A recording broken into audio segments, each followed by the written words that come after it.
کبھی تم نے صحراؤں میں چھپے اس شہر کے بارے میں سنا ہے جسے لوگ عرب کی اٹلانٹس کہتے ہیں، ایک ایسا شہر جو ستونوں پر بنایا گیا، شان و شوکت میں بے مثال، لیکن اچانک زمین سے غائب ہو گیا۔ یہ ہے ارم ذات العماد کی کہانی۔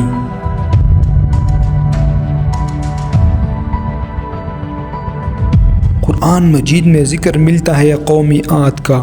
وہ لوگ اتنے طاقتور تھے کہ پہاڑ تراش کر محلات بناتے تھے۔ ان کا دارالحکومت تھا ارم ذات العماد، ایک ایسا شہر جس کے ستون آسمان کو چھوتے تھے، لیکن غرور اور گناہوں نے انہیں برباد کر دیا۔ اللہ کا عذاب آیا اور وہ شہر ریت کے طوفان میں دفن ہو گیا۔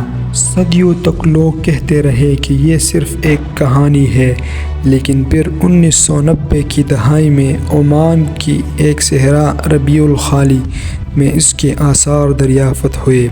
ماہرین کو ایسے کھنڈرات ملے جو ستونوں والے شہر کا بتا دیتے تھے۔ کچھ محققین کا ماننا ہے کہ یہی ارم ذات العماد کے کھنڈرات ہیں، لیکن دلچسپ بات یہ ہے کہ کھدائی کے بعد اچانک وہ جگہ پھر ریت میں دب گئی۔ لوگ کہتے ہیں اللہ نے اسے ہمیشہ کے لیے چھپا دیا۔ مقامی لوگ آج بھی وہاں جانے سے ڈرتے ہیں۔ وہ کہتے ہیں کہ وہاں بد روحیں ہیں جو مسافروں کو گمراہ کرتی ہے۔ کچھ محققین نے اس شہر کو عرب کی کھوئی ہوئی اٹلانٹس کہا ہے، کیونکہ جیسے یونانیوں کی اٹلانٹس سمندر میں ڈوب گئی، ویسے ہی یہ شہر صحراؤں کے نیچے غائب ہو گیا۔ تو کیا ارم ذات العماد ایک حقیقی شہر تھا جو ریت کے نیچے دفن ہے، یا پھر یہ ہمیشہ ایک راز ہی رہے گا؟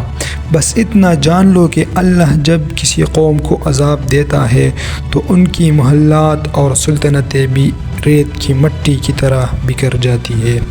یہ کہانی ہمیں یاد دلاتی ہے کہ غرور کئی بڑی بربادی کا سبب بنتا ہے۔